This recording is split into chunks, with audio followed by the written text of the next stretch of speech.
right. I'm going to give everybody a second to get logged in, and then we will get started on today's wonderful webinar that we have planned for you.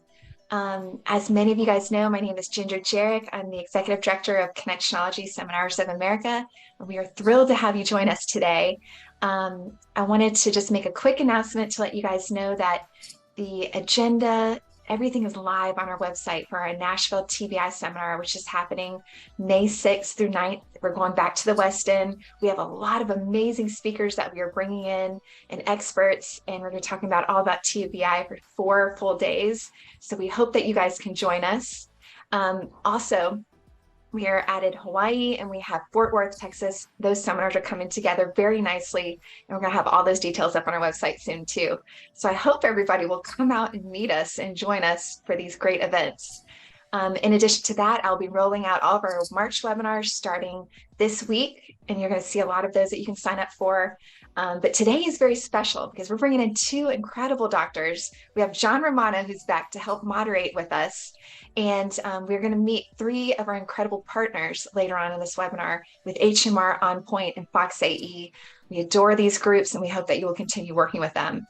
If you have any questions, be sure to put those in the Q&A box today. We're going to answer them after the webinar. And then at the end, I'm going to share the contact information for everybody involved today, including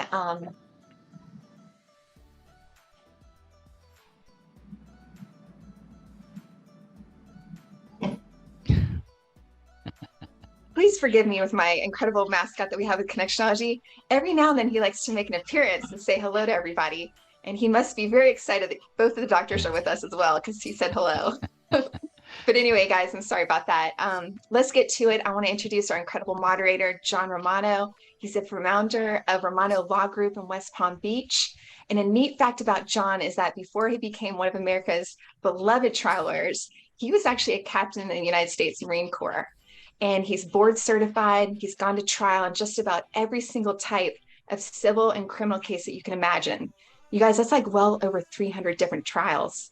And he was also inducted in the Trial Lawyers Hall of Fame in 2016. He's an author. He's one of the most sought after speakers across the country. He's about to complete his 50th state, you guys. We're going to be going to Hawaii. And that is incredible. And I can't wait to do this with him. But in addition to that, he's also been a president of just about every major trial lawyers organization, including the National Trial Lawyers, the Melvin Belli Society, the Southern Trial Lawyers, and the Florida Justice Association. But we all know that at home, John, you're the vice president because our president is actually Nancy Romano. They celebrated their 52nd wedding anniversary just back in September, and they've got 11 beautiful grandchildren. John, we are so proud of you, and we're glad to have you with us today. Well, thank you, Ginger, and thank you for your tremendous efforts and work on behalf of Connectionology. And I thank Ginger a lot, but remember this, when COVID hit, Ginger immediately hit the ground running in terms of webinars. And there were 3 a week, and now we are coming to over 300 webinars since we got started with the webinars. We were already doing the seminars, and we have some great live events coming up. Please remember, any of you who are listening, if you want to be a speaker and you have a great topic or something to share, you let us know. If you want to do a webinar, you let us know. That's how we all come to do this. We share information, we work together. I am crazy excited about today because today we're going to hear practical, real life, working tactics, strategies, helpful hints on what we need to know, how we need to know it, what we do with it, things that we'll be able to take back to our practices either later this afternoon or tomorrow when it comes to what we will hear from our 2 doctors. Let me start with Dr. Survam Patel, a state licensed board certified pharmacist, serving now as managing partner of Compliant Clients, which is a health service company which improves patient case outcomes through customized medical transport services and pharmacy support.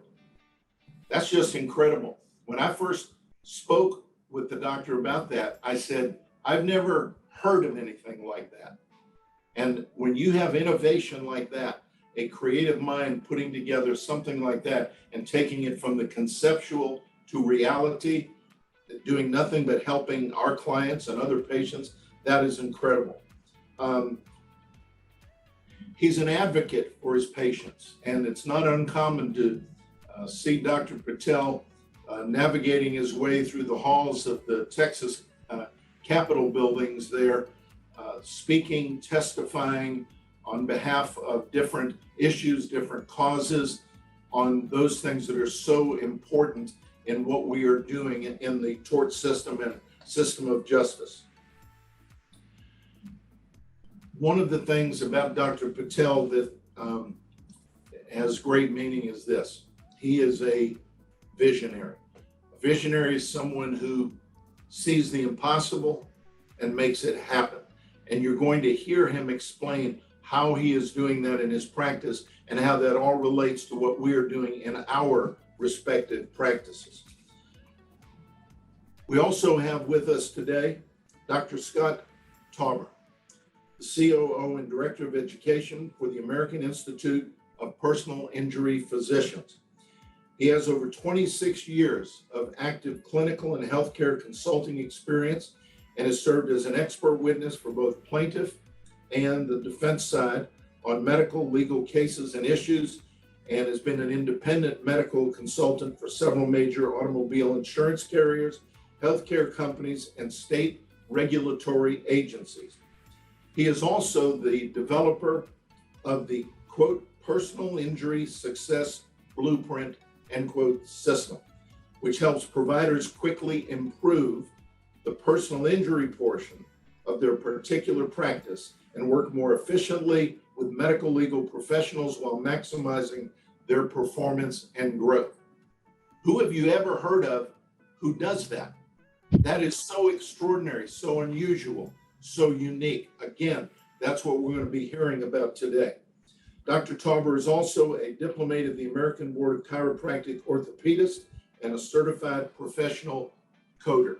So it is really an honor and a privilege for us today at Connectionology to bring these two extraordinary gentlemen with their background and their experiences to you today. I will turn the program over to them. Dr. Patel, Dr. Tauber. Well, thank you very much. I appreciate that, Mr. Romano, and very happy to be here, and thank everybody for taking time out of their busy day. And we're gonna go ahead and get started with new ways to avoid case killers in 2023. And you're gonna hear from Dr. Patel. He's going to discuss some of these as well. I'm gonna cover a couple very specific ones. The purpose of today, really what I want to do is give you an overview and then kind of dial it down to a couple of things that you can take back to your firms that are going to help you to identify potential case killers or case crushers or case destroyers or whatever you want to call them, things that really limit your clients from getting care or access to care, compensation, as well as preventing you from maximizing the recovery as well. So what am I calling case killers without being hyperbolic or being dramatic? Basically, these are issues or situations or actions or sometimes inactions or arguments or disconnects that happen in cases. I'm sure you're very familiar with a lot of these. For example, patient social media. Right? That could be considered a case killer. Not going to talk about that today, but you know that could be an issue. Sometimes cases, they just come with bad facts and you kind of have to deal with those. And all of these are going to impact the claim potential. Some of the others may be providers not understanding personal injury and giving you the right information or the right materials to be able to maximize settlement and prevent your client from getting the care and services that they need. So we're going to focus on just a couple here today in just a minute. But basically, these case killers make your firm, your job, a whole lot harder than it has to be. it creates carrier pushback, decreases the opportunity for policy limit settlements, and the bottom line here basically winds up costing you hundreds of thousands and possibly even into seven figures over the course of your law practice and over the time that you're practicing. So what we want to do is identify a couple and then give you some actionable items to overcome them. So I have to ask this question. Have you ever sat down to open up a file, a client's file, after they've been released from care, and you're ready to take a look at it and you're ready to dive in and see what's going on, and three little letters come to mind? You see it over there. Now, you're probably thinking, well, that's what I normally think, but what I want to, I consider these letters wish this file. Instead of what you're probably thinking, it should be wish this file. So have you ever opened up a file and said, well, I wish there were higher level diagnoses in there. I wish this file included some really appropriate and timely co-management. I wish this file had objective biomarkers. That would have been helpful. I wish this file highlighted severity and value drivers. Or just in general, I wish this file made sense to somebody. I know a lot of attorneys and I speak to them, and many of them have this exact response. So if this sounds like you or rings true, then I totally understand. So a lot of times what happens is during the client's initial interview, if they come to you first instead of maybe a healthcare provider, everything looks good, right? There's plenty of coverage. You do what you do your due diligence. There's potentially a nice settlement at the end or on the horizon.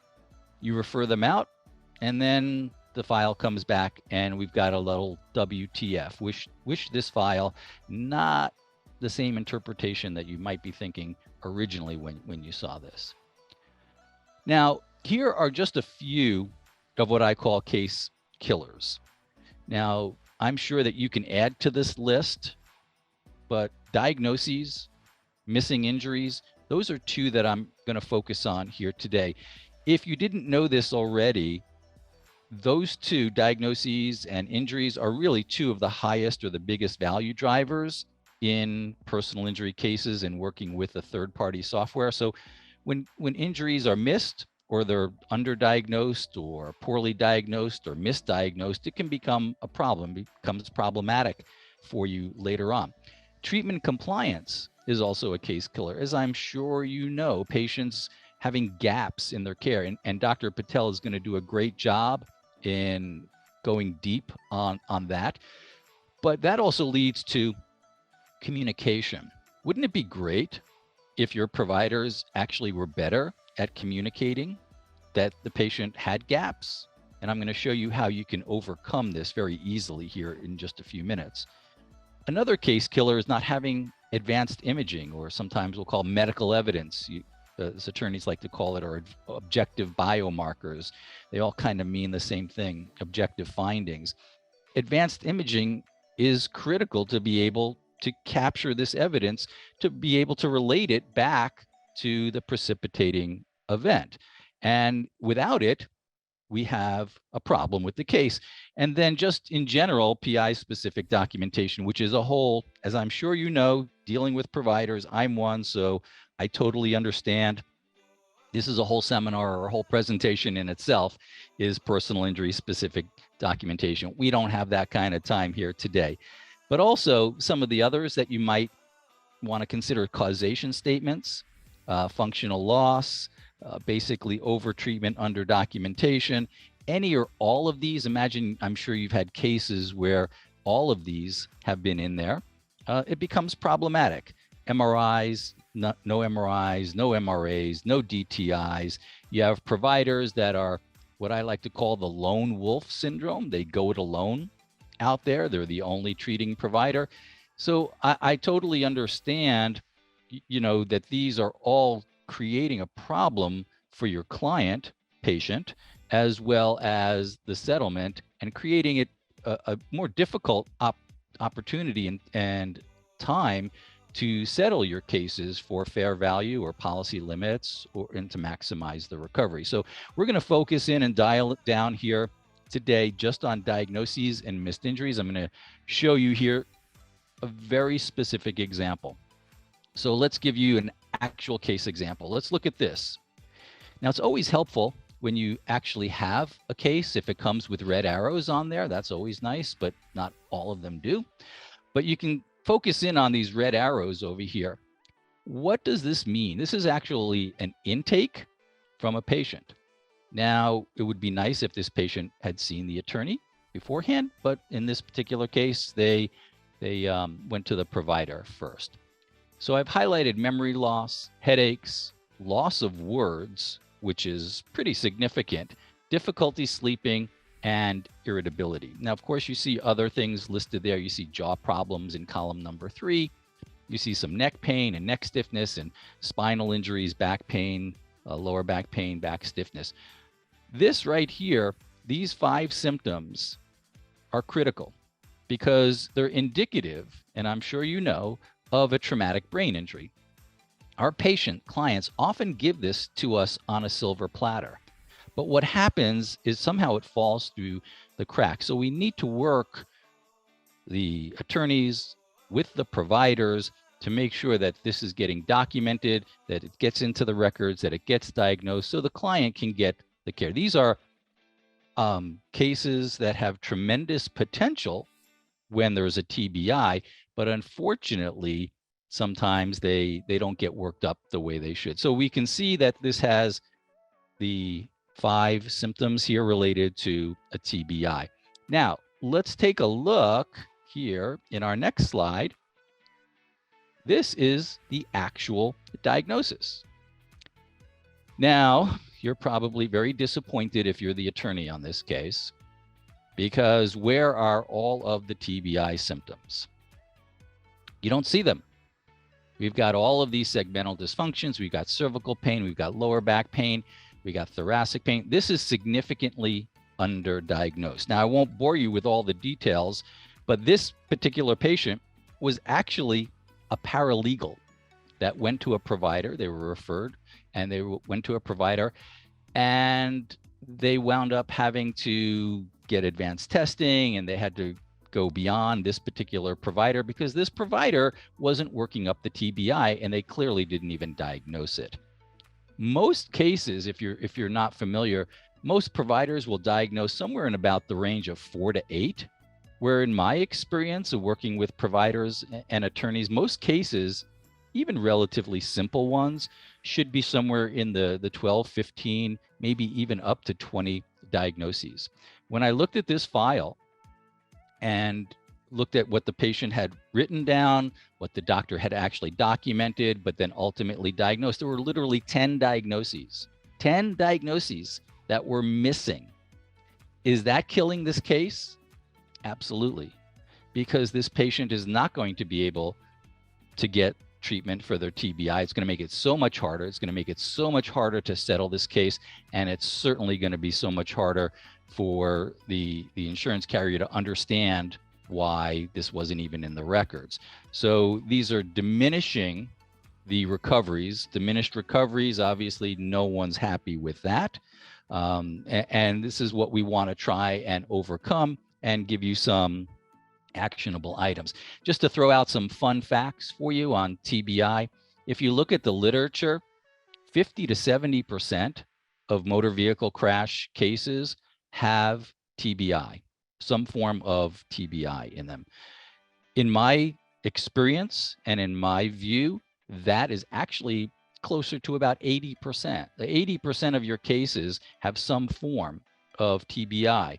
Now, what you want to do is go back and say, okay, if that's true, am I actually getting TBI diagnoses from my providers, or is my staff identifying it and helping the providers, or identifying the TBI so we can get a fair value settlement on this? Just another aside that you may or may not know is that when there's a TBI, that particular condition and set of symptoms typically doesn't fall into the evaluation software. That's kind of settled the old-fashioned way, whereas some of the other injuries go into the evaluation software. And TBI is one of the top 2 missed conditions in all of personal injury. Let's take a look at another one. So I want to draw your eye to the next one. Look at this one. This is a problem for a lot of different reasons. Here's another underdiagnosed or misdiagnosed cases. Now you're probably thinking, Scott, well, what can I do, right? Well, what can I do about this? It's up to the doctor to do this. Well, I'm gonna give you some things that you can do, but I want you to start to train your eye that when you see this, you should know something's going on, and this is really leaving money behind and client not getting care. I put some underlines here, but there's so much going on here. Let's just go to the middle where it says M2551, pain in the right shoulder. Now, as a physician and somebody that works with physicians and attorneys, that's a major problem to settle this case. Why? It basically says that this provider didn't really care, right? You're looking at from a bird's eye view, from a truly objective view, they didn't really care to identify the pain generator. How good of a diagnostician is this provider where a patient comes in and says, you know what, doc, I got pain in my right shoulder after the accident. And then the doctor does what? Diagnoses pain in the right shoulder. Well, you need to be a great diagnostician for that, right? There's absolutely no indication where in the physical examination it was a slap lesion, it was a possible rotator cuff tear, it was an impingement syndrome. There's no advanced diagnostics. This is undervaluing, basically killing these cases that potentially have tremendous value. Patient's going to have a hard time getting care for this. They may even, and this may even be your experience, they come back to you and go, okay, I'm all done. The doctor released me. How you doing? I go, I'm doing fantastic, except my shoulder is killing me. And they go, the attorney goes, well, did you tell the doctor? And yeah, I told the doctor. Well, what did they do? They didn't do anything. That's why it's still killing me. And then what happens? You as the attorney now have to make what? Medical decisions for your client because it's in their best interest. And I'm sure that's why all of you decided to go to law school, is to graduate and then make medical decisions for your clients. That's the whole purpose of going to law school, right? Of course, I'm being sarcastic, but in the best interest of your client and the case, sometimes you got to do what you got to do, but it's not a good look, is it? It's not a good look to the insurance carrier when the attorney is making medical decisions. It would be great if the providers that you actually worked with could do this for you and basically set it up on a tee, and all you got to do is hit that straight down the fairway 300 yards and all day, every day. So this is what's going on out there, and I'm sure you've seen this, but what can you do about it? That's the next few steps here. So when you couple misdiagnoses, underdiagnoses, injuries that are missed, now you start to couple that with files that don't have missed objective biomarkers or redundant care. I'm sure you've all seen redundant care where the doctor's doing the same thing over and over again, expecting a different result, and we know the definition of that. Unreasonable bills, poor case management, treatment notes issues with all kinds of canned or redundancies or cloning or any of those issues. You couple that, and it really hampers your ability to compensate your client and to maximize the recovery. And again, bringing it all back, it's killing your cases. It's absolutely killing your cases. You're working for pennies on the dollar when these cases have a tremendous potential recovery if they are evaluated and managed and worked up correctly. And I'm not talking about, finding things that are not in the records. This is not about embellishing or doing anything like that. This is basically things that are there that are just not getting identified. I want to share something with you. This is what I like to call the best well-known secret, is that the providers that you're working with, I don't care if they're a physical therapist, a chiropractor, an ortho, a neuro, pain management, neurosurgeon. I don't care who they are. Guess what? We did not learn personal injury in professional school. How about that? I mean, absorb that for a second. We see PI patients. We want PI patients. We want to work with you. We want your referrals, and we want to refer our patients to you, but we didn't even learn it. How are we supposed to manage and work in the med legal arena? Now, you'll run across a doctor or two who said, yeah, I learned some PI in my professional school. But if they're out more than 3 or 4 years, that information is antiquated. It's no longer useful. PI is constantly changing. So if we didn't learn it, and as you can see there, and we don't keep up with PI regularly, and we're not sure what to look for and what we need to give to you, then how do you work with us? Right? It makes it very difficult. And so what we're trying to do is avoid that big disconnect between the med legal professionals, the attorneys, and the providers to make everybody a win-win, the client, patient, and everyone. But you already knew, if you've been doing PI for any length of time, you just have to look at your own files. You know that a lot of the providers that you're working with don't really know personal injury. They're great at what they do. Don't get me wrong. They're great at treatment. They're great at getting patients better. But when it comes to this specific part of their practice, it's really lacking. This is another thing that you should know. PI is a very small part of many providers' practices. And again, being sarcastic, we all know that the less you do of something, the better you are at it. You don't have to look any further than my golf game for that.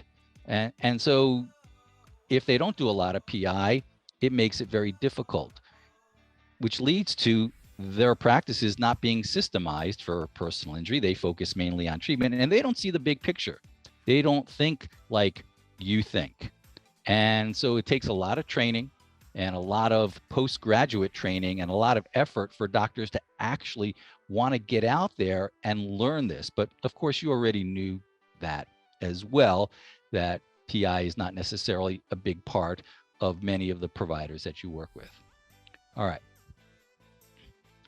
So what can you do about all of this? This is all great, Scott. We're having problems with our cases. Tell me what I can do. Well, first of all, I highly recommend that you may already have some systems in place, and if you do, I would suggest you go back and dial it down so you do not miss some of these critical injuries. Whether they come to you first or they go to the provider first, ultimately you're going to get a list of symptoms and injuries and issues that your client patient has. Create some systems in place. And what's even better for your team is to create checklists or algorithms. Even veteran paralegals or veteran attorneys can miss things. Having a checklist, I'm very big on checklists with my clients. Having a checklist so you don't have to remember in the course of your busy day, or an algorithm, if this happens, you do this. If this happens, you go here or here. This will help you. So create what works for your practice. If you have them already, fantastic. Take a closer look at them, especially if you're missing some of these things that we discussed here. Obviously, train your team, work with them to be able to identify these injuries. I can tell you there's plenty of firms that are still missing the TBI, even though it's right there. Communicate with the providers that you work with and educate the providers as well. Now, I know that you're probably going, Scott, I don't want to educate. I don't want to talk to doctors about being a doctor. I get it, because they tell me on the other side, you know what? I spoke to that attorney and I asked them if there's anything I can do better, and they never tell me anything. Well, don't be afraid to work with your providers and educate them. They will actually appreciate it. It's going to be a win-win for everybody involved. Your client's actually going to get care, and it's going to create greater profitability. So if you can get proactive, create some systems or checklists, work with your team and communicate with the providers, and then consider educating them, that will make all of this so much easier for you. So when it comes to team training, here are a few things. You might want to jot these down. The earlier, the better. This is what I suggest. This is how I do it, is identify these opportunities early. You already know that the earlier that you can get involved, whether it's a gap in care to eliminate it, whether it's a diagnosis that needs to be worked up a little bit more, whether it's an injury that needs some co-management, the earlier the better. Once the case is over and you're looking at that file and those 3 letters come to mind, it's so much harder. Well, how do we do that? That goes back to systems. Create a system to gather some records. Gather the patient's records. I know it's not easy to get records from providers on a timely basis, but there are certain key visits within each case that you want to have to look, your staff or yourself, to look at to make sure that things are getting done. This is part about being proactive. If you're going to be reactive and not do that, then not much is going to change. But if you can identify these early on, have the systems in place. If they come to you early, have the right forms to capture that. Once they get out to providers, key times to gather these records. When you get the records, you kind of have to know what to look for. You have to decipher.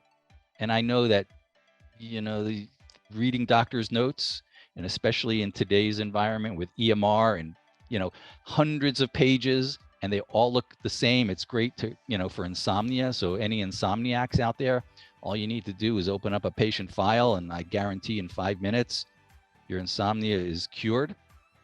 But you need to know what to look for in the patient notes. You need to look for the injuries. You need to look for the symptoms that could then go into more objective findings that would then be a higher level diagnosis that would then increase the case value. You have to monitor the case management. You have to stay on top of the provider. So many attorneys come to me and say, Scott, can you help me? I've got X amount of dollars in bills, or I've got a year and a half in treatment, and what can I do? You can't do anything at that point. I mean, you got $60,000 in chiropractic bills, or you got a year and a half of treatment, and probably a year of it is with no improvement or plateau. How do you justify that? So you have to stay on top of your providers and communicate with them. This is all going to create a lot stronger case for you. And I keep coming back to it, but your clients are going to be happier. They're going to get the care and management and treatment and compensation that they deserve. And you're going to be a lot happier too, because you're going to actually be working with providers and training them and understanding what it is that you need to help you out. And they're open to it. I kind of feel like sometimes attorneys I don't want to step on any toes.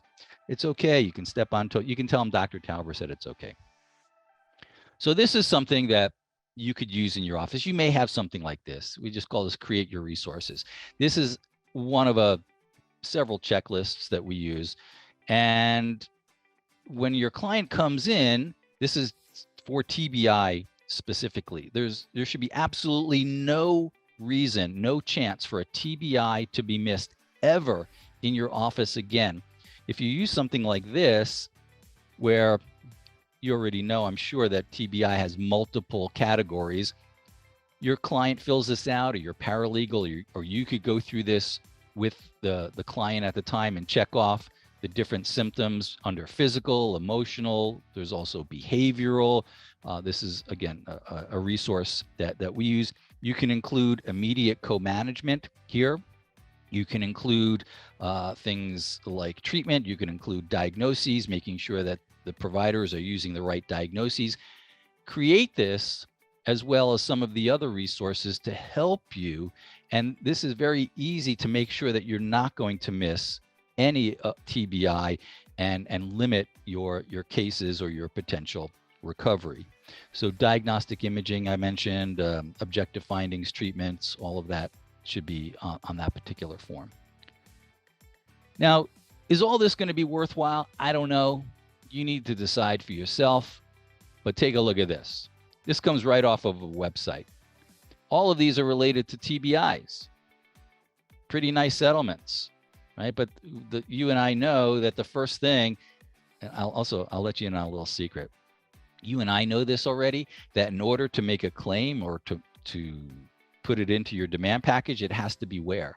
It has to be in the treatment records. It has to be in the documentation. It has to be in the records. Guess what? Providers don't know that. That's a dirty little secret that you can share with your providers. Go, hey, do me a favor, put it in the records. I've actually had doctors say, you know what? I don't want to put a TBI, mention TBI in the treatment record. They said that to me. You know why? Because they don't want to be responsible for it. It's like, are you kidding? You're already responsible for it if the patient told you about it. You can't ignore it. But that's the mindset that's out there sometimes, that if you can work with that and be proactive and work with your providers and educate them, that's what you're up against. And that's what's limiting you from getting these fair value or these maximum recoveries. And they're killing your cases every day, all day. And you already know that. But it will be worthwhile if you can create these systems for yourself. And I mentioned, educating providers. Sure. Is that something that you want to do? I realize not. But providers don't know about med-legal disconnects. They don't know about the importance of causation. They don't know about relating the accident back to the findings back to the actual injury. They don't know about creating that opening statement that states that, the patient is seen for follow-up of injuries, related to a motor vehicle every single office visit. They don't even think about that. As a provider, I'll share with you, why do I need to put in a causation statement? For me, as a healthcare provider, Mrs. Jones didn't have her symptoms yesterday, and now she does. Boom. It's so obvious. They don't even realize that they have to put that in formally. So if you want causation statements, tell your doctors to put in causation statements. Tell them how to do it. Tell them the magic language. Tell them what to do. Tell them the process. It'll make your cases easier. Talk to them about fundamental PI arguments. They don't understand arguments. They do what they do, and they're killing your cases. They got blinders on for treatment. They treat the patient, they send the file to you, and they run to the mailbox every day after that, hoping that there's a big check in there at some point. And they don't realize that what they're doing now has to be argued by you. Well, now if you know that, help them out. Supply some basic resources for them and appreciate that they're limited in their med legal knowledge, and none of us learn personal injury. And the only way to do it is to do it postgraduately and to actively seek this out. Just I'll end this because it kind of ties into Dr. Patel. This is something that we provide our clients, and it's just a simple algorithm for patient rescheduling.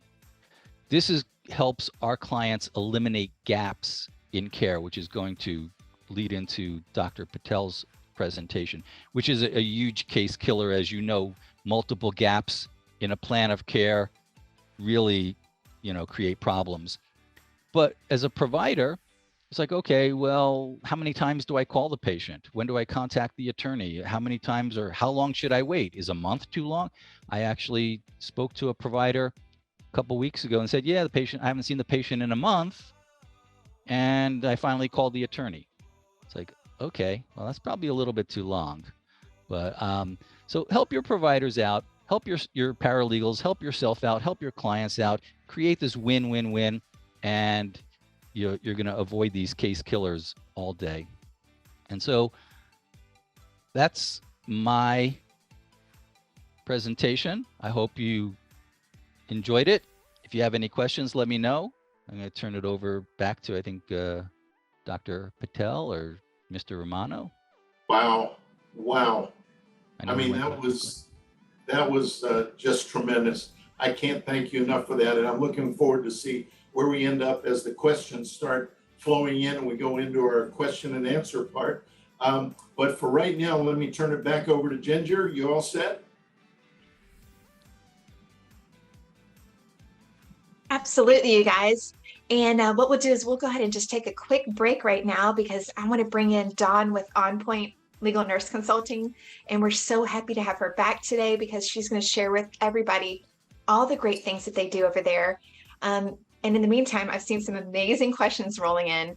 We're going to take the questions at the very end after we finish with Dr. Patel's portion of his presentation, but these are really good. We're going to make sure that we get to all of them. And Dr. Tauber, you're amazing. Thank you so much for presenting on that. No, thank you for I already allowing me have to everyone present. asking for all of your checklist. So we'll make sure we get that to everybody after the webinar. But Dawn, thank you for being here with us. If you don't mind, share with us a little bit about what you guys do. I mean, we are so honored to work with your company. You got amazing people over there, and it's an honor to have you. Well, it's been a long time, Ginger, so it's nice to be back and happy to be here with you. If you've been on before, you may have met me before. I work for On Point Legal Nursing, and I'm the director for the Expert Witness Location Program. And we're actually divided into 3 arms. We have the long-term care and geriatric program that Ingrid manages. Lisa Mancuso manages our consult program. And I, of course, do the experts. And usually I love to talk about expert location because I really enjoy it. I enjoy listening to you talk about the details of your case. So sometimes, attorneys call and they ask me for one type of expert. And after some discussion, we say, you know what, you might get more bang for your buck going with a different type. So, I don't always give you what you ask for. I give you what you want. And we come to that conclusion together. And, I have a big database of experts, but sometimes people have somebody with very specific credentials they want matched or a very particular procedure. So if I don't have somebody that meets that, I don't send you the next best thing. I will do a national search to find exactly what you need for that case. But today, after listening to Scott, I'm so excited that I feel like Lisa should really be here talking about the consult program, because so much of what our consult program does is really relevant to everything that Scott talked about. He was talking about having systems in place, and we actually have some firms where their system is that every case comes to us and gets a chronology done by a nurse. And that is so helpful. Paralegals do a great job, but they're not nurses. And a lot of our nurses have 20, 30, some of us are getting up towards 40 years of nursing experience now. And having a nurse with a lot of critical care experience going through and doing your chronology is completely different than having a paralegal or an offshore chronology done. And when we do a chronology, we're going to be able to identify when did your client complain about neck pain? When were they treated for it? How were they treated? And we're going to include the date, who the provider was, a page number. So if you want to go and reference it, or if your expert needs to reference it, it's very simple. And then we put a column that you can exclude if you'd like, if you're sending the timeline and chronology out to an expert, but it's in there for you. And that's going to include our comments, and we'll tell you, well, this is what this means. This can be indicative of this, and this is why you would order this test, or maybe they should have ordered a different study that wasn't ordered. So really help you to understand and interpret, because another thing Scott mentioned was deciphering things. And, you attorneys do so much research and you know so much about so many medical conditions, but do you really want to research every single lab value or complaint? Or is it easier to have a nurse that can kind of sort that out and decipher all those notes for you? So we can really help you in that regard. He also mentioned gathering records. We actually can get your records for you, and nurses will go through and organize them, OCR, and index them for you and identify records that are missing. So when you get a chart, it oftentimes is not complete, and we can really help you with that.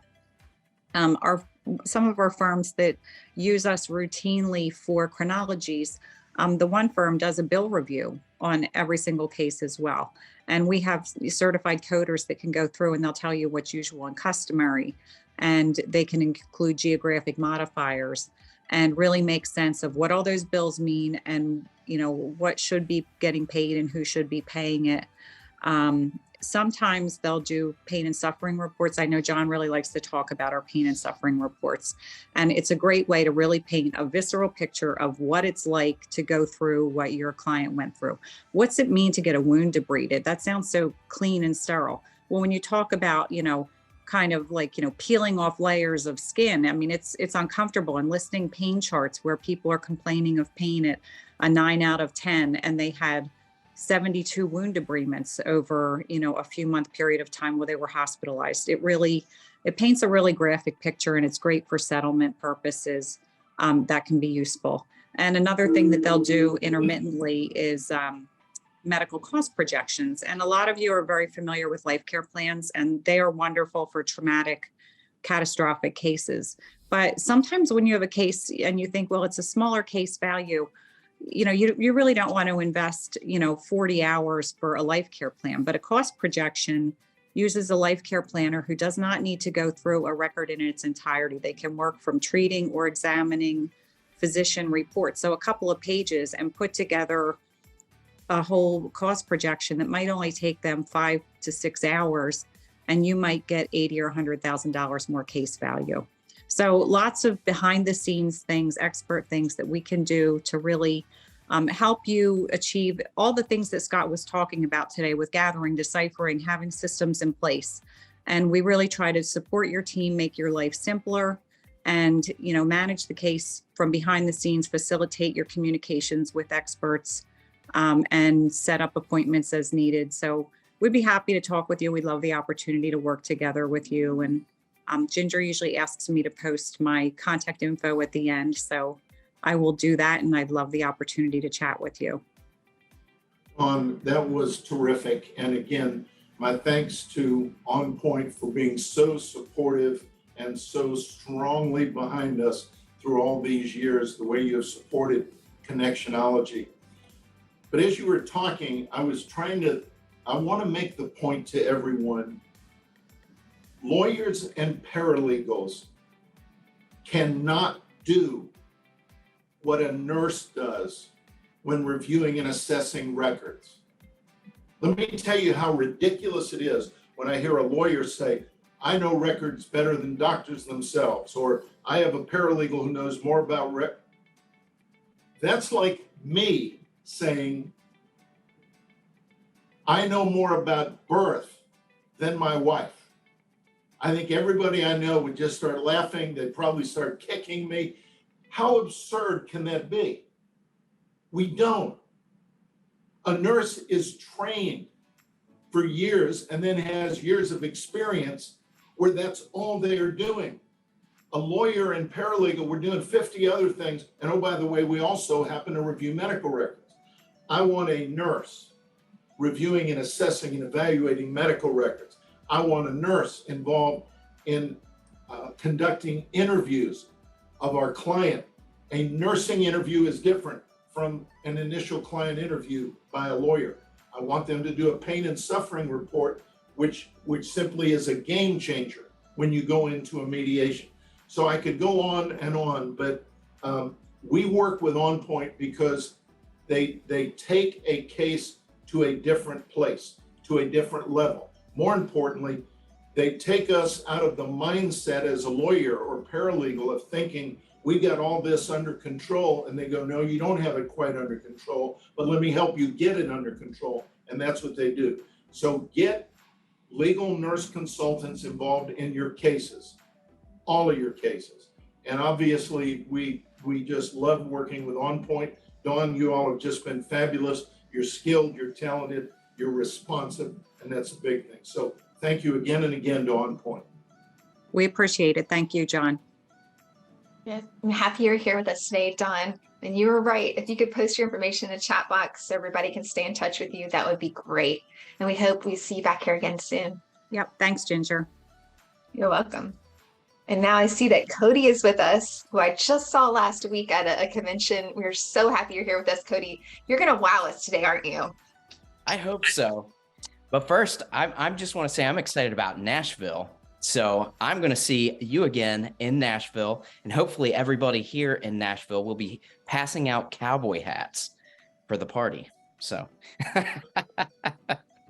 but yeah, we do, and thanks for the intro, Ginger. We do graphics. So it was said just a little while ago, going through the medical records, that's a great way to fall asleep, right? That's what you hear. And so what we do is we take those medical graphics or medical records and bring them to life.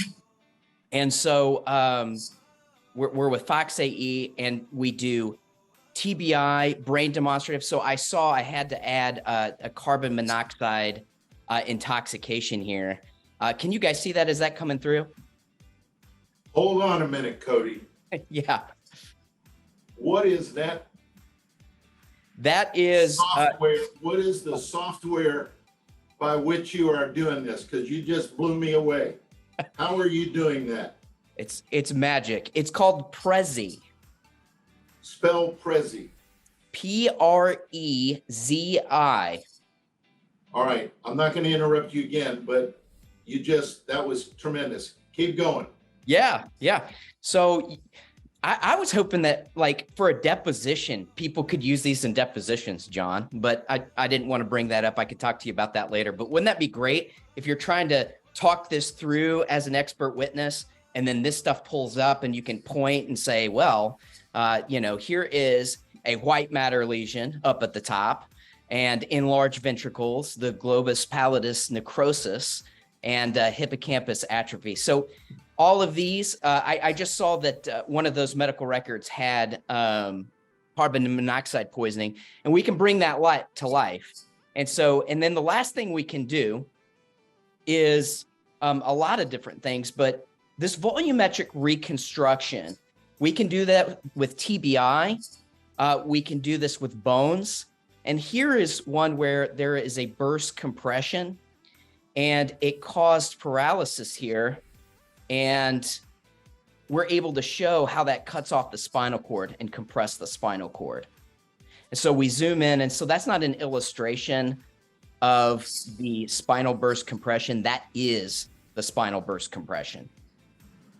And so then you zoom back out and you can get a sagittal view, and then you can see exactly where it was cut off and where, paralyzation begins. And then we zoom out, just in case you don't know if it's accurate. Then we transition to the sagittal view with the medical record. So a way to bring it to life and really communicate maybe hard to understand stuff. That's what we love to do. And so we love Connectionology, and thanks for letting us be a part of it. Cody, my thanks to you and your team and your wife, Vicki, for the way you are supporting Connectionology.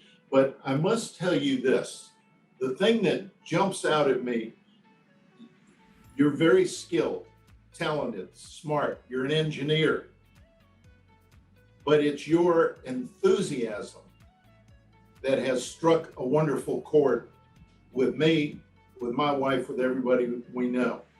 And it's like every time I see you, you have something new, creative, and innovative. But I want to let everybody know we're working with you because the quality of what you are doing in the product you provide to us, it is enhancing our cases. And that's whether it's an engineering animation, like you did for a building collapse case that we've got, or a medical animation, medical illustrations, and even more recently, the way you and your team molded an entire series of slides for us, which we can use in a lecture presentation or in an opening statement or in the direct or cross of witnesses. It's incredible. So they're doing all of these things magnificently, but with a level of enthusiasm that I just think is extraordinary. And one of the things that I can truly tell you brings joy to my heart is when I see adults who have the enthusiasm of a 10-year-old child. I just love to see that. And you and your wife, Vicki, have that, and you're an inspiration to all of us. So thank you. Well, it's hard not to be enthusiastic when you're working with Ginger and John. That's all I have to say. Thank you so much, guys. All right, and I can't stop smiling. Thank you so much, Cody. Don't forget to drop your information in the chat box as well. Can't wait to see you soon again in Nashville. Again, I hope everybody will join us for that. But now we're going to switch over to a great presentation by Dr. Patel. And then later, maybe like 20-25 minutes, I'm going to bring in Richard from HMR, and then we'll do our special coffee giveaway at the end, and we'll answer all of your questions. But thank you again to our amazing partners, and thank you to everybody watching for giving everyone a great shout out and just listening to our great partners and what they do. So thank you guys. Let's get back to it. Okay, let's start by sharing the screen. Let me know. Do you guys see that okay? Yep, that's great. All right. So today we're going to be talking about, again, going on or speaking on behalf of John Romano. What he was talking to you guys was, without saying it, was working smarter and not harder. Whether it's working with Dawn and nurse consultants to have them help you with analyzing medical records, that's not anyone in the law firm's forte. Neither is creating graphic visuals to describe an injury, right? That's why you can use a company like Cody's. And what Dr. Tauber was talking about was also, how can you help the medical providers that are in your network be better with helping your clients on their road to recovery? And it all sticks with the same thing. It's working smarter and not harder. And in this age, it's like we're all having to do more with less. Our responsibilities are piling up year after year, and more is being asked of us, no matter what your profession is. And we just have less help, less time to do it. So why don't we all try and focus on working smarter and not harder? And so this presentation is going to cover just 2 ways that we can work smarter and not harder, whether you're you're working at a personal injury law firm, or if you're actually a personal injury healthcare provider. So the advice that I'm going to give can help everyone. And to that end, helping improve case outcomes, it starts at the very, very beginning. It starts with preventing gaps in treatment. It's because it doesn't matter if you have a commercial case. It doesn't matter if you have clear liability, 20 witnesses seeing the accident, and it's a huge TBI case. If you have gaps in your treatment, starting from the beginning, your case value is going to go down. You're going to have problems. So it all starts at the very beginning. And my 2 pieces of advice are going to help you prevent gaps in treatment at the very beginning of your case. What it boils down to is this. You need to just confirm access to transportation and pharmacy coverage. If you can literally make sure your clients have access to reliable transportation so they can get to and from their medical appointments, and if the doctor writes them a prescription, then they have means to afford getting that prescription, and they're going to be compliant with the prescribed medication regimen. That's half the battle right there. Both of those things prevent gaps in treatment. We all know there's so much in a case that's outside of our control. Were policy limits within your control? No. Was liability within your control? Not really. And having the client's personality, how serious they take this case, that's not within your control either. So the few things that are actually within your control, you want to make sure you have a great handle on it and are able to address it to help you make sure that you help your client get the justice and compensation that they deserve. So before I even go into giving you some advice, I feel like I should provide some credibility here. I've been in the personal injury space for about 4 years now, 4 going on 5. I'm a pharmacist by trade. I'm a doctor of pharmacy. I don't really meet too many pharmacists in this field, and I'm happy and lucky to be one of the few that are getting involved in personal injury to help out. So I am the managing partner of Compliant Clients. We provide transportation and pharmacy on lien. I'm also part of Mental Care. I believe some of you may have heard Dr. Chris Parker speak on previous Connectionology conferences where we focus on traumatic brain injury and other traumatic stress injuries. But my focus, even getting into personal injury, was how can I help? Because the top 3 trusted professions in the US, nurses are up there with me, our pharmacists are up there as well. When you go to the pharmacy, you will implicitly trust the pharmacist's advice, like, hey, what do I take? What over-the-counter medication is good for me? And I wanted to help more than just the patients that were at the pharmacies that I own and manage. And a couple of personal injury attorneys in my area, I live in Austin, Texas. Some personal injury attorneys came to me and they were asking me back in 2018, hey, can you help me with some of my patients' prescription medications? They just can't afford it. And can we use your pharmacy and we'll pay you back whenever the case settles. Letter of protection and lien mean nothing to me. In 2018, I was very green. I wish I met Dr. Tauber in 2018. He could have taught me a lot back then. But that's how I got in, just being in personal injury. And over time, I went back to all these attorneys I was working with on the pharmacy side. And I was like, hey, like, what else can I help you with? And they were asking things that John Romano has already touched on. They were asking for things on like, hey, like, do you have somebody to help with medical records? Do you have somebody to, help with neurosurgery? Or, hey, I cannot for the life of me find a neurologist in so-and-so area. And hey, this client doesn't have a ride to the doctor's office. Can you help? That one struck a chord. That one, I was like, what do you mean they don't have a ride? And they told me, they're like, hey, not all clients have transportation after they get into a car accident. And so I started helping out, giving transportation to clients that needed a ride. And I asked the attorneys, like, hey, can I just bill this like under a lien, under a letter of protection? Like, will that be okay? And they're like, I don't know. We've never done that before. We've always just been paying for it out of pocket, and it's a case expense. And they're like, sometimes we probably shouldn't even be paying for it, because it's kind of like you're advancing funds to your client. And I was like, well, I don't know anything about your field, but let me know if I can do it, and I'll see if I can figure something out and help you and your client out. So back in 2018, I actually gave a couple of rides myself. When I just couldn't find a Lyft or an Uber or another company to give rides, I was the one picking up some patients, dropping them off to appointments, and just telling the attorney, like, hey, I can do this under a letter of protection just like I do pharmacy. And they were like, oh my God, this is so helpful. Like, you should really kind of focus in on this. And without spoiling the rest of the presentation, I just wanted to give you a little tidbit about my background. So I'm a pharmacist by trade.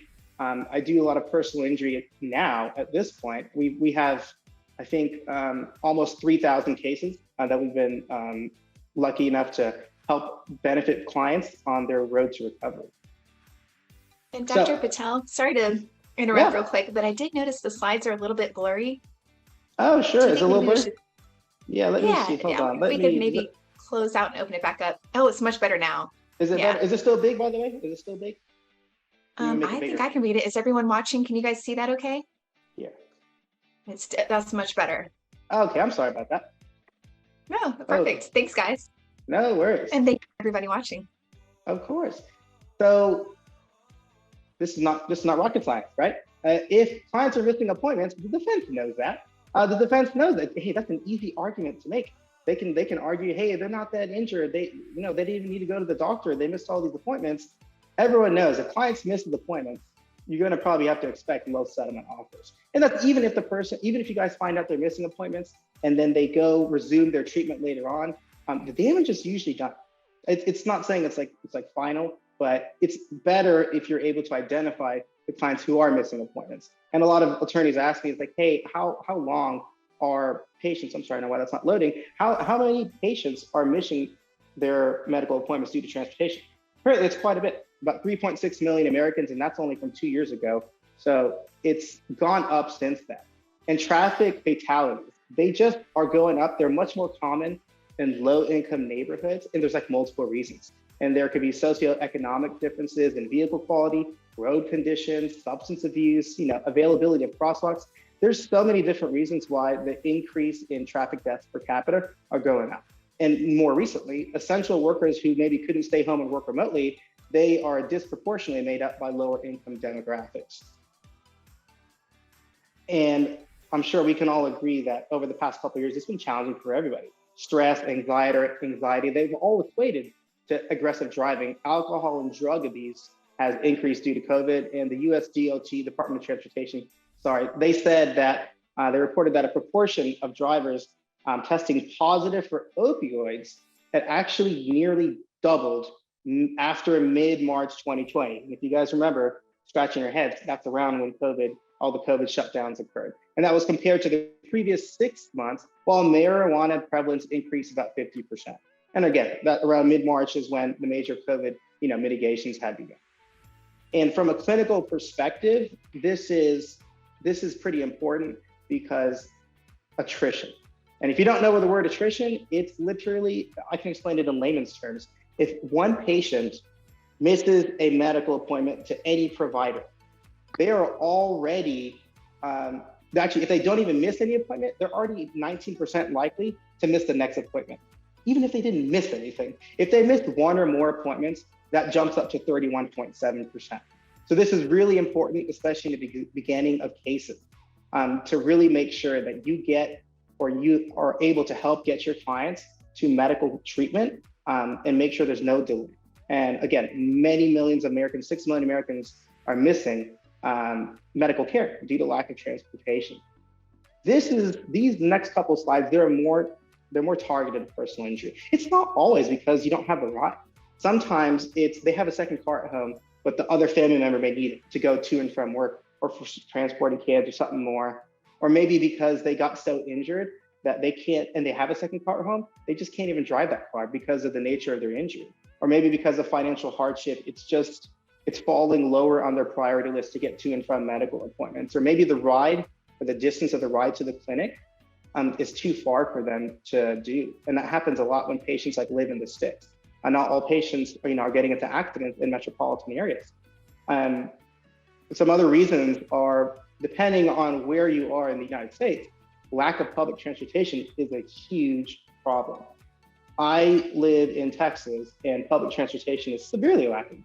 It's not like New York, it's not like Chicago, where there's just a lot of different options to get to and from areas. It's like, if you're here in Texas, and even if you're assuming you're just not even in a metropolitan area, it doesn't even matter if you're in a metropolitan area, but if you're not in a metropolitan area, you don't have a car, you're SOL. So it's really a big deal for patients that live in Texas, California, Georgia, and all over. And of course, what if you need a special type of ride? What if you need wheelchair accessible transportation due to the nature of your injury? So these are all just a list of the highest ranking reasons that we've seen in the past 5 years as to why patients have needed, and law firms have needed, non-recourse transportation. And then sometimes attorneys ask, hey, are there any formal studies on this? No, I tried looking. That would of course help raise awareness, but just doing a simple Google search, and the fact that we've already done 2,000 going on 3,000 cases, it proves necessity. I mean, there's lots of law firms posting on their own personal blogs. That's what this Google little screenshot shows. That's informing patients, hey, it's very important that you make it to your medical appointments and not miss them. And missed appointments are very common. This, you can just skim through it. A lot of these things, it's not really on you to do. It's really on the healthcare provider to do. This is honestly a screen more suited for doctors, because a lot of times people are missing appointments not because of a ride.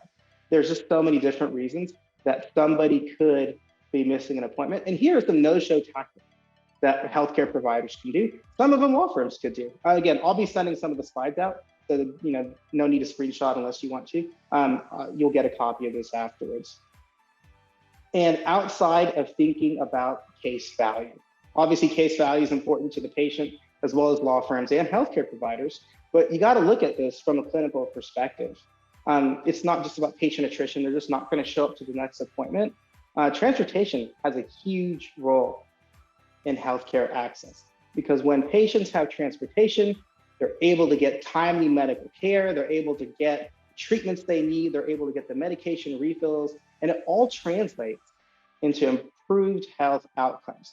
You probably already knew this, but it's nice to see a nice visual of it. And here again, as a reinforcement, transportation has a huge role, and it's just now, coming more to light. This, I'm not sure how many people know this. I know this just because this is my field. Of course, inflation is a pretty big thing, but most people don't know how much drug prices are outpacing inflation. Drug prices are going up every year, no matter what. Even for penicillin and amoxicillin, the stuff that's been generic for decades now, it goes up every single year. Just since 2014, drug prices have increased 35%. So what does this mean? Because there's a lot of a lot of Americans that have prescription insurance. You might be thinking, hey, this is not really a problem. Most of them, I've never had to use personal injury, or a non-recourse type pharmacy solution, because all my patients, they have insurance. True, that is very true. That's what we're seeing as well. Most of the patients we deal with, or that we take care of, they have insurance. You might find that surprising. It's because they're struggling to pay for the cost of the medication, even with having insurance. Case in point, let's talk about me, for example. I'm on a cholesterol medication. I have to take it once a month. My doctor, I'm a cardiologist, he was like, hey, do you want to take Lipitor? And I was like, no. And he's like, you want to take Crestor? I was like, no. And he's like, why not? And I told him, as a pharmacist, I know how big patient compliance is. If you're not compliant with your medication, it's just not going to work well for you. So I asked the doctor, I was like, hey, is there anything else that you could prescribe to me that would help with my cholesterol that I just don't have to take that off of? He's like, yeah, there's this other drug, it's called Repatha. You take it once a month, but it's a little bit more expensive. And I was like, oh, don't worry about it. I got PPO insurance. I pay an arm and a leg every single month for my family to take care of it. We're good. We're covered. He's like, are you sure? I was like, trust me. I'm a pharmacist. I know what I'm talking about. I did not know what I was talking about whatsoever. Because when I got the copay was like $100-something. I was like, oh my God, I can't even curse because it's being recorded, but what the heck is the point of insurance if I'm going to be charged $100-something? And that's me, a pharmacist who owns pharmacies. I would say I'm doing just fine. I can afford it. But what about everyone else who gets, medications, generic or not, and these copays or deductibles or out-of-pocket expenses or donut holes that they're in are just so frequent and they're adding up. And so I wanted to do a little bit more research on this. Again, this a couple of years ago. I mean, I found some good studies on this saying that, listen, like 1/3 of Americans have skipped filling a prescription med because of the cost. And that's with insurance. This study doesn't really have this, but a lot of times it's with insurance. So even though you have patients who have insurance, you might want to ask them, like, hey, can you afford your medications? If they don't have insurance, of course, you might want to think of non-recourse pharmacies. But if they do, still ask them, because they just went through a traumatic event that may have changed a lot of aspects of their lives. And money might be tight, or priorities might be a little different. Or maybe they're just not taking it pretty seriously, and they need to be on their medications, assuming they need them, of course. 36% have said the amount they've paid for, has gone up the past year. That is true. My medication, when I tell you, is $100 now. When I took it 3-4 years ago, it was around $50. The same medication I've been on year after year just goes up year after year. 42% have said paying for meds have been somewhat difficult. Now, you might be thinking, Dr. Patel, that's a brand name drug, I'm sure you're taking. That's why it's expensive. But most patients who have, get into injuries, they're just on cheap generics, which is very true. They're on cheap generics. Here we go. Flexeril. Flexeril is a cheap generic. It's a muscle relaxer. It's prescribed on many, many cases, non-controlled medication. On GoodRx, I know it might look a little blurry. It's around, $9 to $10, $11 for a 30-day supply. There's nothing, outrageous about that there. Here's a mid-range one. This is dronabinol. We've been seeing it prescribed a little bit more. It's usually used in cancer patients for nausea, but also can be used in pain patients to treat pain, as well as for, nausea that's occurring when they're on opioids or other medications that they're just not responding well to and they need something else. And again, this gets a little bit more expensive. A lot of times it's not even covered. The latest trend that we've been seeing is Botox. Botox is a neuromuscular blocker. In 2010, the FDA approved it for chronic migraine headaches. I'm sure you guys all know what Botox is used for outside of this. It is crazy expensive, and insurance does not pick up the tab there. So it really depends on what type of medications your patients are on. But again, like Mr. Romano was referring to in the beginning, you shouldn't have to be the one to figure out pharmacy pricing. If I, a pharmacist, am struggling with it and I own multiple pharmacies, I can guarantee you it's not something you should care to keep up with. Just try and make sure that you just ask your clients. If they need help, they can turn to you, and you know where the help can be found. And you're not directing medical care now. You're just being a great law firm. You're being a great healthcare provider, and you're just trying to give your patient help if they need it. So we know, or at least law firms know, insurance adjustment software might be the bane of their existence. It might be one of your biggest pain points when you have this great case and you're talking to an insurance adjuster on the other side, and it's like you might as well be talking to ChatGPT, right? You might be talking to a robot at this point, because they're just saying what this software is saying. And these are just different softwares, and I'm sure there's more. You guys are the experts on this, not me. But we know that this software was built by defense, and it takes some factors into consideration. Gaps in treatment is one, duration of treatment's another, and there's lots of other value drivers. But what are the things that they don't take into consideration? Lots of things. That's the things that you guys are fighting for. That's what you're trying to prove, that hey, your Colossus software, which arbitrarily designated this case to have this value, it's not enough. And here is why. And these are just an example of the types of factors that are not taken into consideration. Yes, and I get it. It's your job or you're trying to prove a point here. But again, these are also just things going way back into the beginning of my presentation, things that are outside your control. You can't control how insurance adjustment software works, right? They're not going to change the algorithm for you to be like, oh my God, Mr. Romano, you're right. Your client is experiencing emotional stress and trauma from having their, a severe spinal cord injury. We're going to go update the algorithm in Colossus and it will compensate you for it. No problem. Thank you for bringing that to my attention. Said no one ever. They're going to take into factors like this. I just went back 2 slides. So if that is in your control, it is behoove you to try and make sure you do your best to take these factors into consideration when you're helping your clients on the road to recovery. So I already talked about this. I kind of skipped ahead. This is in your control. Documenting pain and suffering, preventing gaps and delays in treatment. Yeah, there's other factors here, but these are the 2 that at least I'm focusing on. So without pharmacy or transportation support, let's go through a sample case study. You have a client, today is February 28th, a client who's injured today. They get into a car accident and today's Tuesday, the 28th. Let's just say they don't go to the doctor. They don't go, it wasn't bad enough to go to the ER, so they don't go to the ER. I know, you want them to go to the ER either way, but let's just say they go. They just don't think they need it. Like, oh no, I feel okay. But then they start feeling the symptoms on like Saturday, whatever Saturday is, March something. And then they're like, oh, maybe I should call an attorney. And then they get a hold of an attorney and then you tell them, hey, go get seen straight away because your accident only happened a couple of days ago. The car's in the shop, money's tight, and maybe they might have funds for Lyft and Uber, but they're just like, hey, like I'll get to it when I can. My paycheck's gonna be in a couple of days. Well, now you have a really big gap in treatment. And maybe it was a great case to begin with, but now it's not so much of a great case. And even though you're going to figure out a way to get them to treatment or figure something out, the damage is done. And there's also sometimes, like Dr. Tauber said, he's like, sometimes doctors don't tell the law firm when patients miss their appointment. They're the first ones that would know, right? It's not the law firm's appointment, it's the doctor's appointment. You can't always depend on doctors to let you know as soon as somebody's not making their appointment, right? And you don't have enough time in the day to keep on calling your clients and asking them every week or every day, like, hey, did you make your appointment? I scheduled this for you, 2 days later. Did you go? Let me know when you went. You don't have time for that either. So what can you do? What you can do, we'll get to in a little bit, but just know that it just makes sense.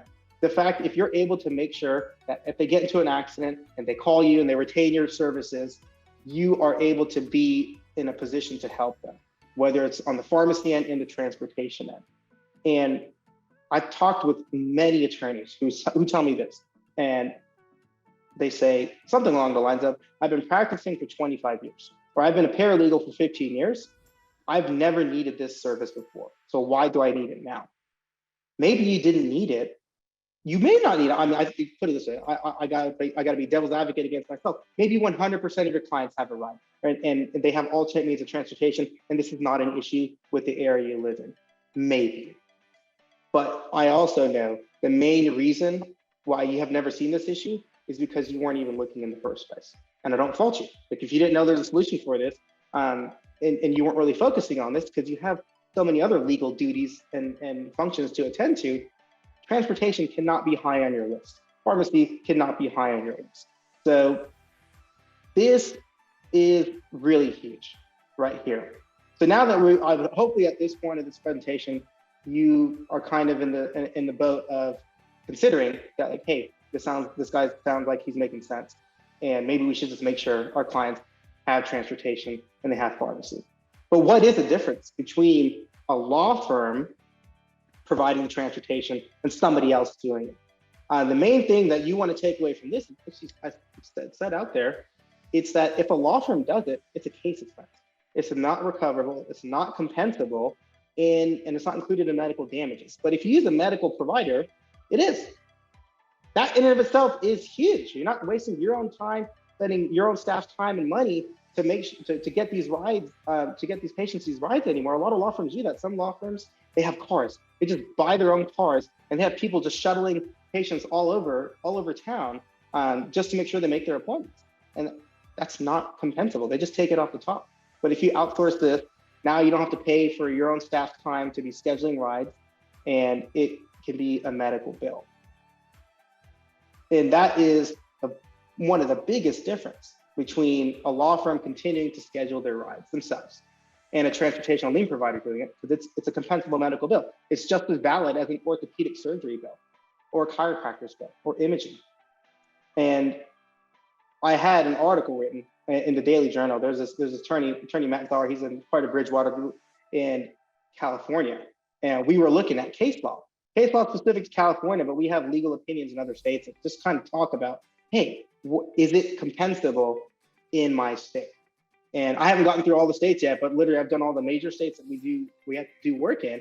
All of them have said transportation related to the injury is compensable. So that means you can't provide, like, let's just say you want to provide transportation to get them to work and back. That's not directly related to the injury. It has to be like a medical appointment or a court-related deposition or hearing. That type of stuff is compensable.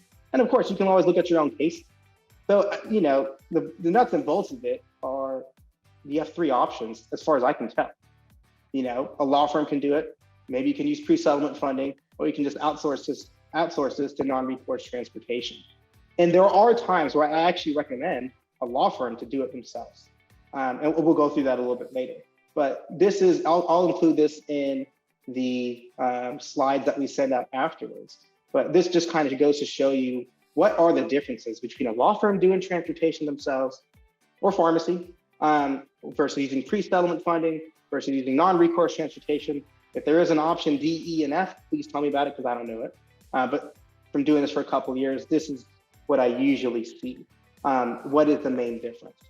So like I said, actually what John said even before me was this whole webinar was designed so you have actionable things you can take away, right?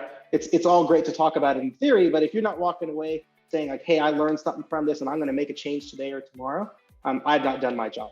And my job is to let you guys know like, hey, what are some things you can just do right now? Very easy. Intake smarter. And it comes down to, I have three questions or three pieces of advice or things that you can include in intake, whether you are a personal injury law firm or a personal injury healthcare provider. So on the law firm side, during case intake, ask them these questions.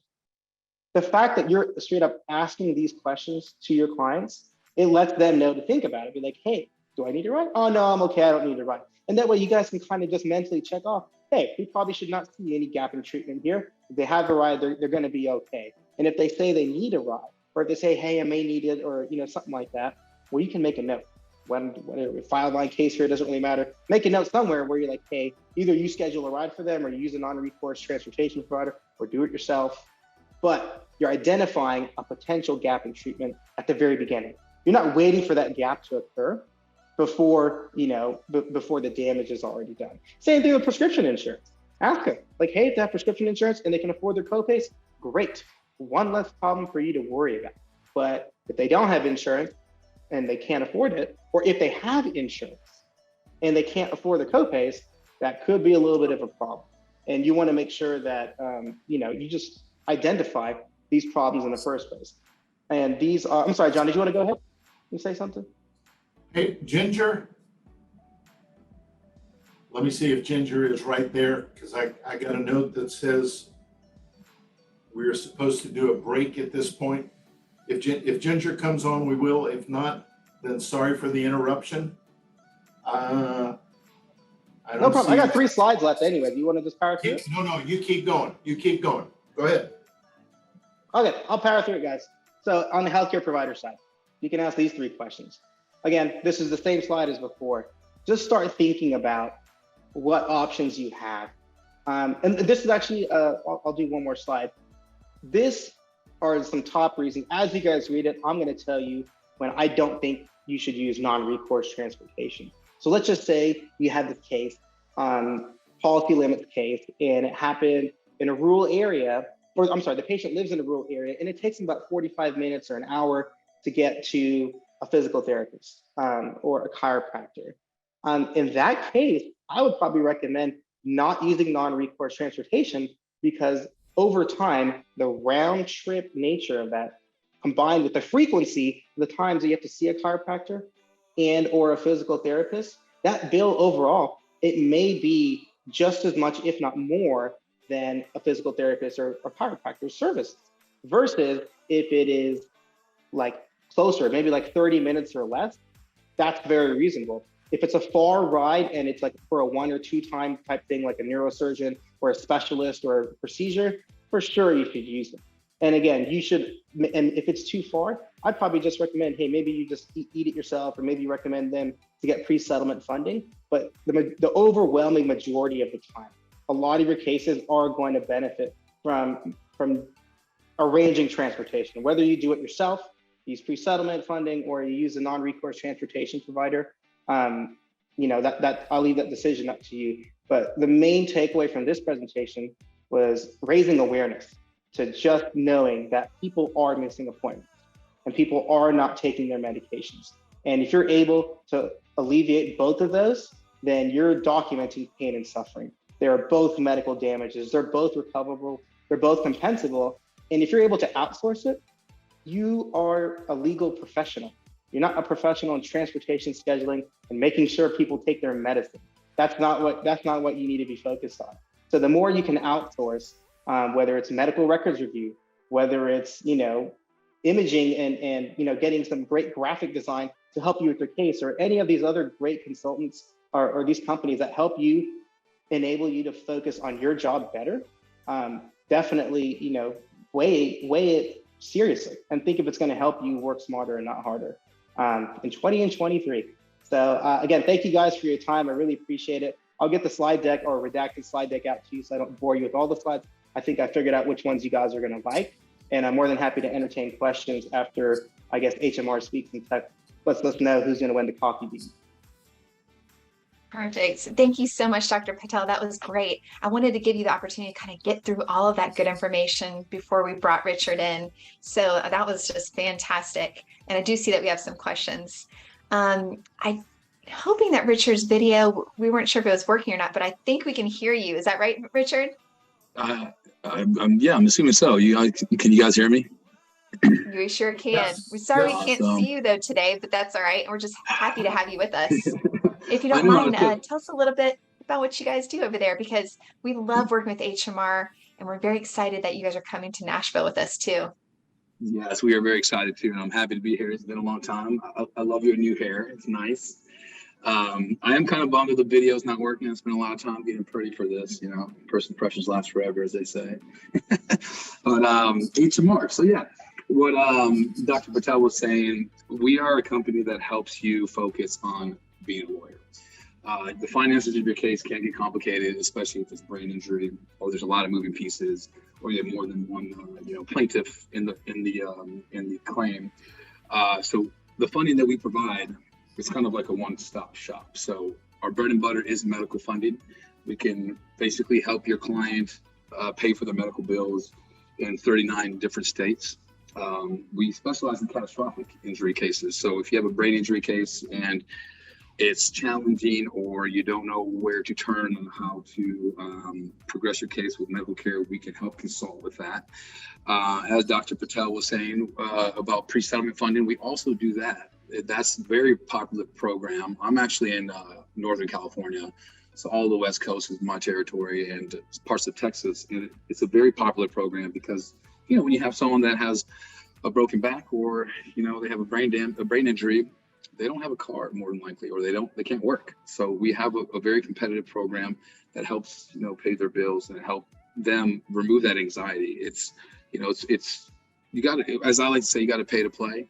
So it's one of those things where you're going to pay more if your client is stressed about their bills or can't get from point A to point B. It's going to cause you more problems. It's going to take time away from, you know, from lawyering and actually building a good case. We also do case cost funding as well. And that's a really popular program, especially here in California, because experts are, you know, they're pretty pricey, as they are around the country, but we can help pay for companies like Fox AE and, you know, nurse consultants as well. We have, I would say, the most competitive rate in the country for that as well. So all these programs tie together because we want to ensure that you have a partner on your side that understands litigation, that's been through the trenches with you guys, and helps alleviate the stress and responsibility of trying to navigate, the unknowns of these cases. And we have quite a track record. You can, check the listservs, of course. You can ask your colleagues about us. We love Connectionology and we also like to support our local TLAs as well. So you'll see us around. If you don't know us, you can ask about us. And of course, if you have any questions about any of these programs or how we can help you, help connect you to other medical providers, feel free to drop me a line or an email. Happy to help. Richard, thank you. I just want to say you look better on screen today than you've ever looked before. Thanks, John. I appreciate that. I'll make sure I'll keep this look. Oh, okay. But look, you all have been working with us at Connectionology for several years now, just wonderfully supporting us through everything that we have done and that we have tried to do. And it has just been a wonderful relationship. And I can't thank you enough for that support and for being there for us. The other thing is, as you know, my law firm, we have worked with HMR for many, many years now. We're working on current projects, have some more coming up. You all are reliable, dependable. The cost structure is sensible. But what I love is how you all vet and assess, not just the case, but a given lawyer or law firm, the client, the medical situation, so that you look at everything and try to say, okay, we can or we cannot do this. And when you say you can, you lay out a plan, and it's worked in each instance where we have worked together. And I know that across the board, people have just had overall great experiences with you all. So I can't thank you enough, and I certainly want people to make sure they're using HMR. What you all do is very special. So thank you again. We really appreciate that, John. Thank you so much. It means a lot. Awesome. And thank you so much, Richard, for being with us today. I made sure your information is in the chat box so everybody can stay in touch with you. And at the end of this presentation, I'll be sharing a copy of everyone's contact information, including a photo of you so they know what you look like. Okay. Thank you so much for being with us. We hope we see you very soon. Okay. Me too. Thank you. All right. Thanks, Richard. And then in a little bit, we're going to bring in Ted with HMR, who's going to do the coffee giveaway. But right now, I want to get to some of your questions that have come in. And John, should we go ahead and go through the ones in the Q&A box first? Yeah, I would say go right ahead. Go. Perfect. You take them, Ginger. Perfect. And Dr. Tauber, this question came in during your speech by a wonderful lady named Kathy. She wants to know, would you provide the medical article with journal reference as to 50 to 70% MVAs with some form of TBI? Yes, I can try to get that particular one for you. That's on PubMed, and it's a consensus as well. If you look at multiple articles, it's normally in the 50 to 70% range. Let me just add that that's a good question. The other thing that maybe attorneys don't realize, sometimes clients and providers don't even realize, that the permanency of TBI is between 15, some articles, some PubMed will go as low as 5, some will go as much as 80, but the consensus is about 15 to 30% of clients or patients have permanent, and now called post-concussion syndrome symptoms as well. So I will try and find that one particular one, but there are multiple ones that have 50 to 70% in there. Okay, perfect. Thank you so much. And again, to everybody watching, if you'd like a copy of today's slides checklist, I know both of our doctors are going to be sending me information that I can provide to all of you. So thank you for that. The next question, I believe, occurred during Dr. Patel's presentation. Do hospital health provider select medications based on cost? I wish. Hospital. I wish everyone would take into, yeah, I wish they would take into consideration cost, but I can't blame them. There's not like some great directory, or we can, I guess GoodRx is the best directory, but it's wildly inaccurate, honestly. There's no great directory a doctor can just go to be like, hey, before I prescribe this medically appropriate medication, let me check the cost of it, because it's not on the doctor to figure out what that copay is going to be, or what, the insurance status that the patient is. Some doctors, they do go that extra mile and they'll just try and work with the patient to be like, hey, is this going to be on your formulary or not? But the overwhelming majority of doctors, they don't know and they don't have time. And so there's not any great, public reference where, a doctor should or, could be looking this up. But I would say the overwhelming majority of doctors just know what a cheap generic is. And when they treat pain, like we see, I would say we have a closed list formulary, meaning we have a very big list of medications that are automatically approved because doctors tend to write for the, geographically, they tend to write the same types of medications that are not opioids, that are not controlled substances, that are just generally accepted when it comes to, MVAs, TBIs, and other, injuries where the patient has representation. Okay, great. Thank you so much. And this might be along the same lines, but do they also moderate pricing considerations benefits for patients? I would say, from my experience, not really. Usually after they've written a prescription, it's they're just kind of hands off. They're like, hey, this is a medically appropriate prescription for you and your indication, because that's what they're taught in school. There's not exactly, pharmacists or PBMs or pharmacy benefit managers going around telling them, hey, if you write this medication, this is what the cost will be for your patient, because it's wildly different depending on which group you're with, which type of insurance plan you're on. So it's just really too hard to track. If pharmacists and pharmacy owners are having trouble with it, guaranteed the rest of the world's going to be having trouble with it as well. So I think we all just try to do the best with what we have. It's more about just realizing what you can do after something's been written and there's going to be a problem. Having a pharmacist or having a company being able to talk to that doctor to be like, hey, you wrote something kind of expensive.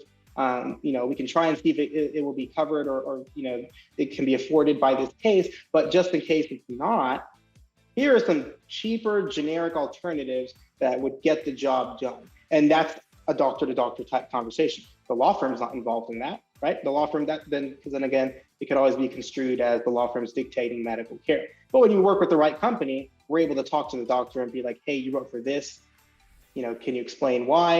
And they're going to give a very valid recommendation as to the reason why. I'm not questioning their medical authority. They have prescriptive authority. They're the diagnosing experts. I'm the drug expert. I'm the guy who knows, what's reasonable, and we can figure out what's going to work and what's going to work great for this patient and take care of them while also respecting the limitations of the patient's, financial restrictions or case limitations. Okay, perfect. Thank you. And then this question was sent to me. It's actually pertaining to the great transportation program that you are involved with, but how do I enroll my clients? Do you accept reductions? And then what factors should be considered when determining if they should use non-recourse transportation? That's a loaded question. Okay, so the first part, how do you enroll? It's law firms create their free account. You just go to our website, compliantclients.com, create your law firm account. It's literally free. And you can add your own, case managers, law firm, attorneys, paralegals. You can all share the same law firm account. And once you're in there, you can enroll clients. You can enroll clients, you can request prescription cards. You can even text message the prescription card directly to your client. You can request rides there. And we don't just do Uber and Lyft. We do wheelchair accessible. We do flights. We do, hotels. We do everything under the sun from getting your client from point A to point B and back home nationwide. We work in all 50 states. We definitely accept reductions on a case-by-case basis, because if you're in personal injury, you can't be batting 100 in all your cases. A lot of cases don't turn out the way we hoped. Sometimes things get uncovered that we were just all unexpected. We didn't really know what was going on. So yeah, absolutely, we'll work with you on a case-by-case basis. And what was the last question? I forgot. Oh, I'll pull it up right now. The last one was, what factors should be considered when determining if we should use non-recourse transportation? Sure, the distance of the ride and the frequency of the ride and policy limits are probably the biggest thing. Because again, the majority of the cases that you're going to get at any law firm is probably going to be, it's not going to be a slam dunk policy case every single time. It's not going to be an 18-wheeler all day long. You're going to get those fender benders. You're going to get, questionable premises liability. You're going to get dog bites and all sorts of random things. And so you have to be very conscious about case costs and medical bills. So if I were in your shoes, I would want to make sure that transportation is the lowest bill out of any other medical provider. Because even though transportation, pharmacy, or medical bills, not supposed to be bigger than a pain doctor's bill, or they're not supposed to be bigger than the totality of a chiropractor's treatment, right? So, and the best way for me to say it, you know, on a recording is, if it's more than 30 minutes one way, get a quote, right? Get a quote and see if it's going to work out for you. Because, you know, non-recourse transportation, it's not cheap, but it's also very effective, and it helps at least build your case damages, take some work off your plate. You're not the one dealing with what happens when the patient misses the ride. What happens when the things have to be rescheduled? What happens when patients aren't taking their medications? When you outsource it, it's just, you don't have to deal with it anymore, right? You're just like, hey, this is outsourced, call that number, and they're going to handle it. And it's 24/7, and it's multilingual and all that sort of stuff. But if it's going to be more expensive than some other medical bills, the insurance adjuster is going to look at that, and they're going to be like, why is this more expensive than this bill? Let's look into it, and let's just, you know, start asking questions and, you know, really questioning the validity of the case, and seeing that, you know, it's just more hassle than you have to deal with. Even though everything you're going to do is legitimate, minimizing those types of things as much as possible is great. To that end, I would love to say none of our medical bills have been ever thrown out of a patient's case. We talked to the insurance adjuster, we've been deposed, we've been subpoenaed. We've come out just fine because we run a very tight ship. We're only going to provide the service when we think it's necessary and when we think it makes sense for your case, because our best interest is the same as your and your client's interest, and we want to help them on their road to recovery when it makes sense. Absolutely. And it's such a fantastic program that you created. So I know we'll be sharing all of that information after the webinar, again, with a copy of the slides. I just got another email from our amazing Michael Maggiano, who is asking, can I get a copy of your slides? And the answer is yes. So we'll definitely send that to you guys. And I see that Ted has joined us. So let's switch over real quick. If anyone has any last minute questions, let me know. Otherwise, I'll be sharing the contact information of our doctors so you can talk to them personally later on. But Ted, excited to have you with us today. And I know you're here to share some good news, because there's one lucky winner who's going to win the 4 bags of fresh coffee. And if you don't mind, who is that winner? Yes, I'm excited to announce it's Matthew Healy out of Denver, Colorado is our big winner today. So congratulations. Ooh, congratulations, Matthew. All right, this is our first, gosh, Denver winner in a while, right, Ted? I think so, yeah. Fantastic. I know they are getting slammed with snow out there on the West Coast. So I think he will enjoy this coffee. And I want to thank you so much for doing this on every webinar. You've given away thousands of coffee bags. Is that right? That's tons. I've got a whole nother order coming in. So it is good stuff. Nice. And is there anything new coming up with HMR? Other than Nashville? Yeah, so we've got Nashville coming up. That's all I can think of right now. I know we've got, we're in for Lanier Trial College. What is it, 7.0 this year? Perfect. Richard's going to be at TBI Med Legal here in a couple weeks, so we're hopping all over the country. So it's been a busy quarter, and we've still got a month left. Well, thanks for all that you do, and thank you again for supporting us in Nashville at our TBI seminar. You're going to have a great time out there, and don't worry if you didn't win today, you guys. There's another chance to win next Tuesday, because I'll be uploading all of our March webinars later this week. And you can join us for one of those. And we have some really great topics and speakers that are coming through. But again, I want to go back to Dr. Tauber, Dr. Patel, and I want to thank you both so much for being with us today. Do you have any last minute things you'd like to tell our attendees before we jump off? Doc, you want to go? I talk too much. I'll let you go first. No, I just want to thank you for your interest in today's topic. And if there's anything that I can do to help you with your firm or with your providers that you work with, or in any way, just let me know if there's any way that I can help, and feel free to reach out. And thanks for being here. And I appreciate the opportunity with Connectionology as well. Dr. Patel, always good to see you. Absolutely. Thank you, Ginger, and thank you, Mr. Romano, for having me and Dr. Tauber on to help educate everybody about just some new tips and tricks that maybe you're aware of and maybe you weren't aware of. Hopefully will help you out in 2023. I would like to say Dr. Tauber and I, we're a decently wealth of knowledge outside of what we just talked about today. So whether you want to talk to us about operational efficiency, marketing tactics, just being happier in the workplace. I myself, I'm a partner in 6 companies, and I face a lot of similar challenges as you. Maybe they won't be strictly legal or strictly related to operating a healthcare practice, but you might be surprised to learn that a lot of the challenges that you or I face, along with every one of you, pretty similar. And so if you ever just want to just talk shop about something that you're like, hey, what do you think about this, this software, or this program, or how the employee culture, or just struggling with like work-life balance, feel free to bounce some ideas off of me. I personally, I have a 2-year-old in some months, and I got another baby on the way in April. So I'm just trying to figure out how to make it, honestly. So just like the rest of you, I'm trying to figure out how to make it. I'm embarrassed to stand up right now because I'm in scrubs on top and shorts on the bottom. And I just came back from the pharmacy. So just being very truthful out here. So I really look forward to helping you guys in any capacity I can, because at the end of the day, I'm a pharmacist. And a lot of people come to pharmacists when they just want some trusted advice. And if it's something that's not in my wheelhouse, I'll be the first person to tell you. I don't know, but maybe I can point you in the right direction to someone who can. So once again, thank you, Ginger, Dr. Tauber, and all the sponsors that were able to make this webinar possible. I really appreciate it. Thank you. Absolutely. Thank you so much. And like I said, it was an honor to have you guys here with us today. We hope you'll have this or come back soon. And again, I highly suggest we'll be emailing this to everybody so you can stay in touch with our speakers, but highly suggest for you to reach out to them and stay in touch. And again, big thanks to HMR, OnPoint, and Fox AE.